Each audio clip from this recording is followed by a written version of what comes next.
Everyone talks about the moment you get saved, but nobody talks about the moment after that, when the world hasn't changed, but you have. This is the part of my story that almost made me walk away from God.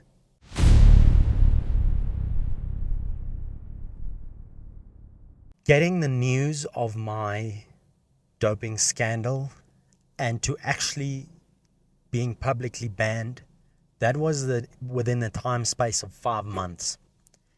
And one of the most crazy and hectic seasons of my life. I would wake up every single day with crippling anxiety. And I really didn't know how to fight it. Because I was so private person, I had nobody to talk to about this. And then finally, when I actually got banned, I remember being in a bookstore with a friend of mine, and a random phone number called me and said, "Hey, I'm sorry to hear about the news." I immediately switched off my phone, deleted social media, because I still wanted to flee the accusations and the things that is going to follow me, because I knew that this was going to be tough. As I walked into random shops and I was at a sporting event in my hometown, I overheard people gossiping, saying, "Hey, this is the guy that was caught for cheating." And I knew I was innocent. Even to date, I stay by my word. I know that I'm not a cheat, but at the same time, the accusations of people hurt so much. This was the season just after I got saved. This was the very thing that tried to separate me from God once again. Alongside of all these challenges that I'm describing to you, there was also the challenge of people in my hometown not taking the new me seriously. Friends not really understanding because they thought I was weird in a sense. I lost many friends in that season. I was extremely lonely. So many people were gossiping about me. The same newspapers that celebrated me a couple of months ago are now writing scandalous stories about me, accusing me of a cheat, accusing me of a doper. I was so grieving the loss of the sport that for months I couldn't even walk to my bicycle room. I couldn't even look at my bicycle, just because in my heart it was so tough. If you're in a similar season right now, the battle right after your breakthrough, I want you to hear this. You are not losing your faith. You are building it. And what kept me anchored in one of the most toughest seasons in my entire life was exactly that encounter I had with God initially. The moment I downloaded my first worship song and I locked my door and I worshiped, that didn't stop throughout the season. Every time anxiety wanted to knock on my door, I closed the door and I worshiped God. I listened to that song, Reckless Love, on repeat, because I knew what the enemy was trying to do. He was trying to steal my faith, but what God was busy doing, He was building it. I remember having communion every single day. Some days there wasn't even grape juice or bread in our house, so I used Coke Zero and cookies. But I still was disciplined to have communion every single day and seek God, because I knew where my source of healing and identity laid in this season. And it was not in my achievements, and it was also not in what people said I am. I took every single opportunity to go to the youth ministry. I was there probably almost every single day. I was established in God in this season. And I think something that I've learned is that a powerful encounter with God, it does not remove the battle. It does not change your circumstances, but it does give you strength to fight it. And even in the season, One of the things that marked me was the secret place. It was seeking God.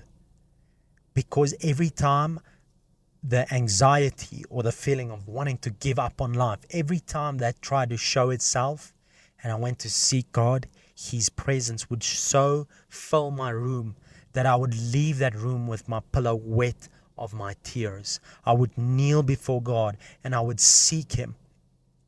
But some of the most profound miracles flowed from a place of intimacy. God revealed Himself in ways that I couldn't have dreamt. But what rooted me in God was His love, was the way He revealed Himself to me. And I realized that He desires my heart. He desires intimacy and a relationship with me. He desires to show me that I am loved. And even in the season, I wasn't fully set free from my addiction to adult content. But guilt could not no longer separate me from the love of God, because the very thing that I was running away from in the past was the thing that is going to heal me of the wounds in the future.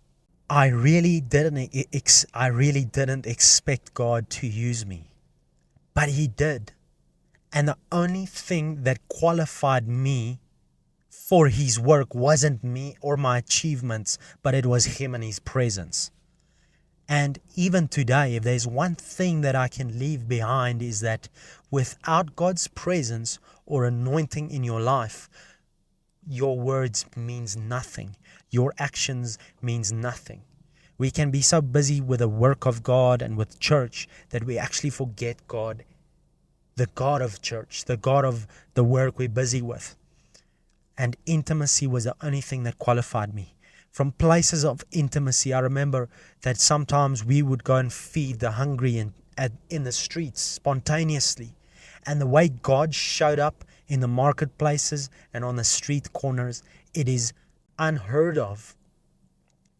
How God would use me to pray for sick people on the streets and they will get healed, or addicts and they will be set free. And I've shared a short about that on my YouTube. I'll put that in the description as well. But how God sent me to save a physical life of a person. There was an unborn baby about to be the A word. I don't know if you know what I'm saying. There was an unborn baby and the mother didn't want the baby anymore, and she was about to go to hospital to take care of that. And I met the father just the previous day, and the next morning I literally couldn't forget about this dad, and I went to town to look for him, and I found him. And God supernaturally connected me to these people so that their baby should live. And we found the lady just before the hospital. And as she was about to make the decision to take care of the situation, I ended up meeting her along with her husband. And they both decided we should keep the baby and we should surrender our lives to Jesus. And I was still 18 years old, and God just unctioned my heart to do some of the things that no victory or no career could ever compare to. And once again, I was only recently saved. I was so new to this Christian thing that I was just spontaneously walking my life out and being obedient to the voice of God. When we are hungry towards His presence, and when we are rooted and grounded in His love, Ephesians 3 verse 18 to 19 and 20 actually says that we will overflow from His fullness. And this is a lifestyle of overflow, a lifestyle where God strengthens our hearts and fills us with His presence. And from the place of being filled with His presence, that is a lifestyle where we overflow and where we actually can become the hands and feet of Jesus in your hometown, in your school, in your work environment. And when God called me to my hometown, He actually commissioned me with the following words. He said, if I cannot trust you with your hometown, how can I one day trust you with the nations? And I just believe that simply being obedient to the simple yeses and the simple moments of obedience, that is what's going to bring you through this season. The season after you are saved. I remember that this battle nearly broke me. But in the middle of one of the hardest seasons I've ever had to endure, something started shifting. And God took one of the most ordinary places, my bicycle and a coffee shop, and He did something I never saw coming. I will speak about in the next video. So please, like this video, share it, subscribe, and turn on the post notification so you don't miss next week's episode. I want to ask you something. What's kept you anchored in your hardest season? I would love to read that in the comments. I read every single one. So please let me know, and I'll see you guys next week. Goodbye.